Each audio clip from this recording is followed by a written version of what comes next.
et bienvenue dans ce 6e numéro du Brussels Short Film Magazine. Au programme, retour sur la projection de Groland, focus sur Puzzle de Olivier Perroux, un coup d'œil sur le programme de ce soir et de demain, et enfin, votre séquence coup de cœur.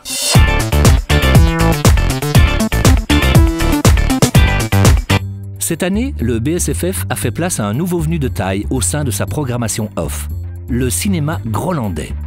À l'occasion de ses 25 ans, l'émission culte de Canal+ a débarqué hier soir à Bruxelles avec son programme Cinégro. Une programmation pimentée, composée de courts-métrages qui ont marqué l'émission. Oui, je regardais Groland quand j'étais petit.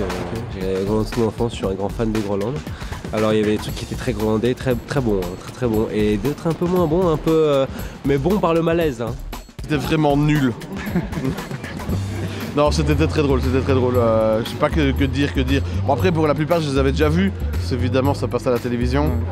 Et puis bon, en tant qu'aficionados de Groland, je les avais déjà vu passer. Alors, moi, j'aime beaucoup celui de J'irai dormir chez vous.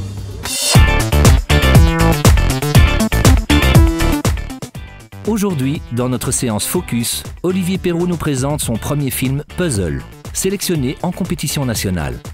À voir aujourd'hui à 22 h à Flagey. Puzzle raconte l'histoire de Destructor, qui est un super méchant qui a fait péter la Terre. Lui, il a survécu, il est toujours son petit lopin de terre dans sa petite maison, jusqu'au jour où en fait il y a un cadeau d'anniversaire qui débarque chez lui, c'est un cadeau qui faisait partie des débris de la Terre, qui débarque chez lui, le déballe et découvre à l'intérieur un petit robot. Et le robot, en fait, quand il va l'enclencher, va penser que le super méchant est le petit garçon. Et donc Puzzle raconte l'histoire entre ce super méchant qui a tué grosso modo tout le monde et ce petit robot qui le prend pour le petit garçon à qui il était destiné.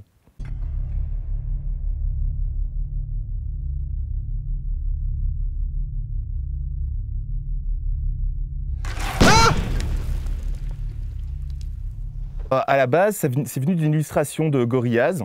Et je m'étais dit, ce serait vraiment chouette d'avoir un type qui vit dans une petite maison, sur un petit lopin de terre qui flotterait dans l'espace. Ça, c'était le point de départ.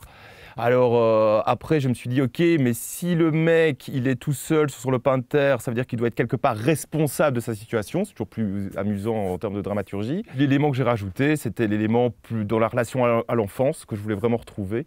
Et c'est pour ça que je m'étais dit, tiens, ça pourrait être amusant d'avoir ce personnage, ce super méchant, qui se confronte non pas à un autre être humain, mais à un petit robot. Mais qui a aussi des caractéristiques un petit peu enfantines, un peu humaines, et voir un petit peu comment cette alchimie pourrait prendre. Voilà, ça c'est le point de départ.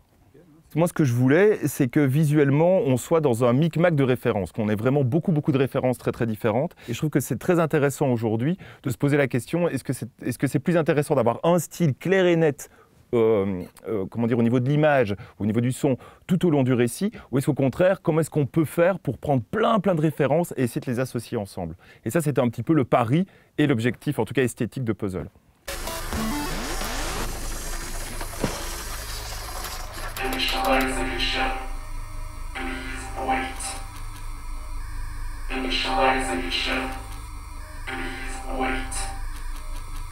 Initialization. Puzzle, pour moi, c'était faire un maximum de choses en réel. Ça, c'était l'objectif. De manière à ce que ce soit, évidemment, ça se voit à l'image, mais surtout que nous, dans la fabrication, on puisse être dans cette dynamique-là. Le robot, c'est un vrai robot, en réel, télécommandé.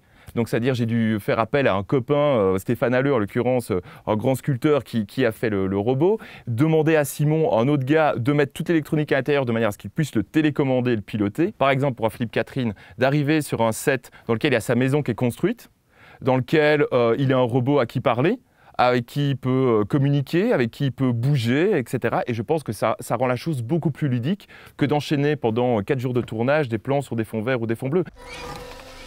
Pour terminer l'initialisation, j'ai besoin du nom de tes parents. J'aimerais pouvoir les saluer quand tu me les présenteras. Quel est le nom de ta maman, Brian?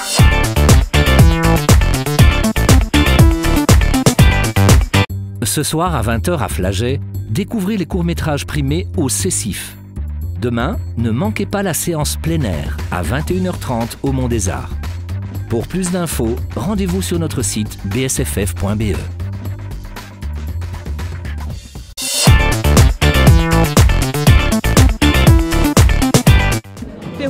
Pérou.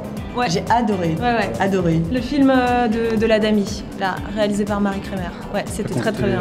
De Glorious Peanuts, évidemment. Alors, c'est l'histoire d'un type qui est chauve et qui un jour mange une cacahuète dans un bar et a des cheveux. C'est vraiment le film du siècle. Celui de Mathieu Mortellement, c'est Cécile Delberg, là, Les Naufragés. Parce que l'image était superbe et c'est filmé en huis clos et on s'ennuie pas une seule seconde, il y a vraiment une tension et c'est très bien réalisé, super bien joué. Voilà. Voilà, le 6e numéro du Brussels Short Film Magazine, c'est déjà terminé. On vous donne rendez-vous demain 16h, même chaîne, pour un nouveau numéro. En attendant, profitez bien du festival. À demain.